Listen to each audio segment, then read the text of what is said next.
ዛሬ በጣም ደብሮኛል። ምን አይነት ደባሪ ቀን ነው? ምን ይሻለኛል? የት ልሂድ? ጠፋ ነው የሚለኝ። ኧረ በስመ አብ ድብርት ውስጥ እየገባሁ ነው። ምን ላድርግ? ይህ ስሜት በብዙ አጋጣሚ ወደ ህይወታችን የሚመጣ ወይም ወደ ማንነታችን ወደ ባህሪያችን የሚመጣ የድብርት ስሜት ነው። በነገሮች አለመመቻቸት፣ በሰዎች በመበሳጨት፣ ማንፈልገው ማንጠብቀው ነገር በህይወታችን በመከሰቱ ምክንያት ድብርት ወይስ ድባቴ ውስጥ ወይም የስሜት መረበሽ ውስጥ ልንገባ እንችላለን። ግን ከገባን በኋላ ከዚህ የድብርት ወይም የስሜት መረበሽ ልምድ ውስጥ እንዴት እንውጣ?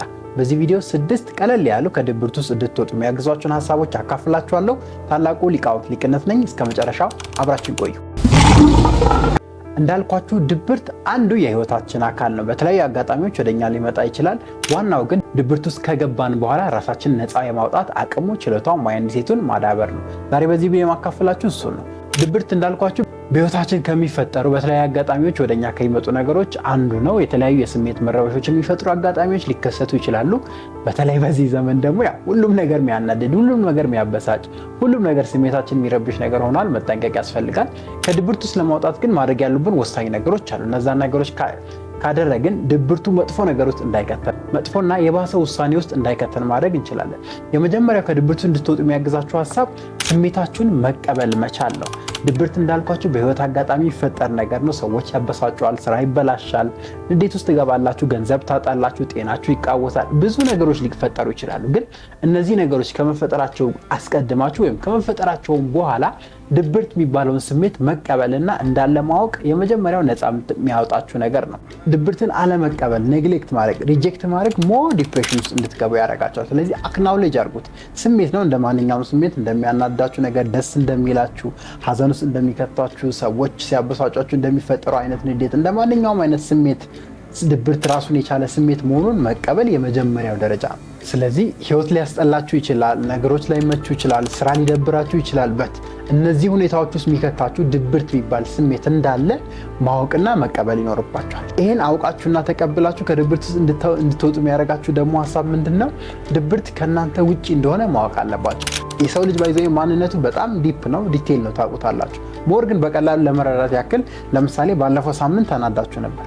ከአንድ ወር በፊት ተናዳችሁ ድብርት ውስጥ ስሜታችሁ ተረብሾ ምናምን ድብርት ውስጥ ገብታችሁ ሊሆን ይችላል። ከአንድ ወር በፊት ግን ከአንድ ወር በፊት ያናደዳችሁ ስሜታችሁን የረበሸው ድብርት ውስጥ የከተታችሁ ነገር የት ሄደ? ያን ነው ማወቅ ያለባችሁ። ስለዚህ ከአንድ ወር በፊት የነበረው ስሜትና እናንተ ትለያያላችሁ። እዛ ድብርት ውስጥ የከተታችሁ ነገር ከእናንተ የሚለይ ነገር መሆኑን፣ የተለየ ነገር መሆኑን ማወቃችሁ ብቻ ከድብርት ውስጥ ነፃ እንድትወጡ ያደርጋችሁ። ስለዚህ ድብርት ውስጥ ስትገቡ የሆነ ሀሳብ ወደ እናንተ መጥቶ፣ የሆነ ስሜት ወደ እናንተ መጥቶ፣ የሆነ አክሽን ወይም የሆነ ስሜታችሁ የሚረብሽ ነገር ወደ እናንተ መጥቶ እንጂ እናንተ ድብርት እንድትገቡ ያደርጋችሁ እናንተ ድብርት አይደላችሁ።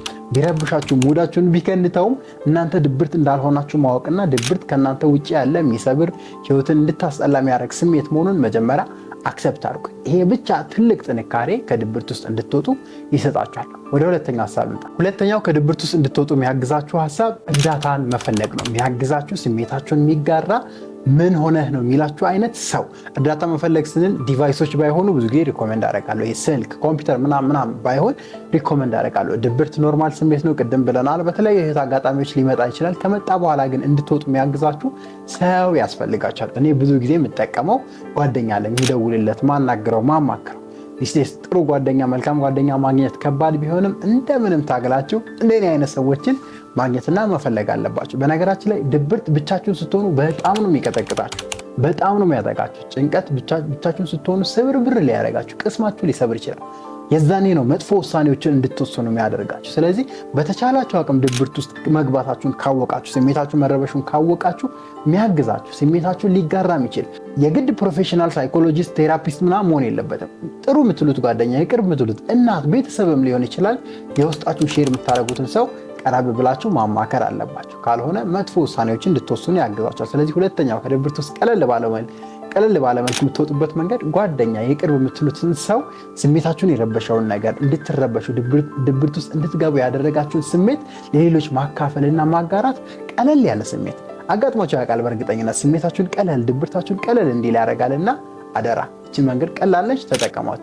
ወደ ጥሩ ጓደኛ፣ ወደ ጥሩ ቤተሰብ፣ ወደ ጥሩ የምትሉት በአቅራቢያችሁ ወደሚገኝ ቴራፒስትም ሳይኮሎጂስትም ሊሆን ይችላል ጠጋ ብላችሁ ድብርት የከታችሁ ነገር ሼር ማድረግ እንድትወጡ በተወሰነ ፐርሰንት ያግዛችኋል። ሶስተኛው ከድብርት እንድትወጡ የሚያግዛችሁ ቀላል ሐሳብ ተግባራችሁንና ቦታችሁን መቀየር። ስፔሻሊ ያስደበራችሁ ሰው አጠገባችሁ ከሆነ ያለው ብን ብሎ መጥፋት ወይም ያስደበራችሁ ወይም ድብርት ውስጥ እንድትገቡ ያደረጋችሁ የቢዝነስ ፌል ማድረግ ከሆነ ያ ቢዝነስ ፌል ካደረገበት አካባቢ ወይም በዙሪያችሁ ካሉ ነገር ዞር ማለትና ከዛ ሄዳችሁ ለየት ያሉ ተግባራትን መውሰድ በቀላሉ ከድብርት ውስጥ የምትወጡበት ስቴፕ ነው። ለምሳሌ እንዳልኳችሁ ቢዝነስ ላይ የሆነ የስራ ቦታ ላይ የሆነ አክሽኖች አናዷችሁ፣ የሆነ ተግባራት አናዷችሁ ከሆነ ወዲያውኑ መጥፎ ተግባር ውስጥ መጥፎ ድብርት ውስጥ እንዳይገባችሁ ካወቃችሁ ወጣ ብላችሁ ወክ ማድረግ ሊሆን ይችላል። ቀለል ባለ መልኩ ወጣ ብላችሁ ሌሎችን ሰዎች ማግኘት ሊሆን ይችላል። ወጣ ብላችሁ ኢንጆይ የምታደርጉትን ነገር ማየት፣ ቲቪ ማየት፣ ፊልም ማየት ሊሆን ይችላል።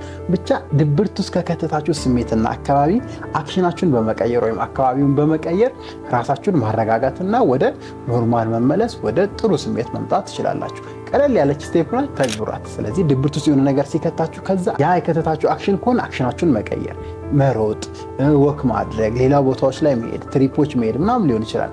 በጣም የባሰና ጠለቅ ያለ ከሆነ ከዛ ውጪ ደግሞ አክሽኖቻችሁን፣ ተግባራቶቻችሁን ቀለል ባለመልኩ ቀይራችሁ ወደ ጥሩ ስሜት፣ ወደ መልካም ስሜት መምጣት ትችላላችሁ። ቀላል ስቴፕ ነች፣ ተግብሯት። ሌላው ከድብርት ውስጥ በቀላሉ ለመውጣት የምታደርጉት ወሳኝ ነገር ኤክሰርሳይዝ ነው።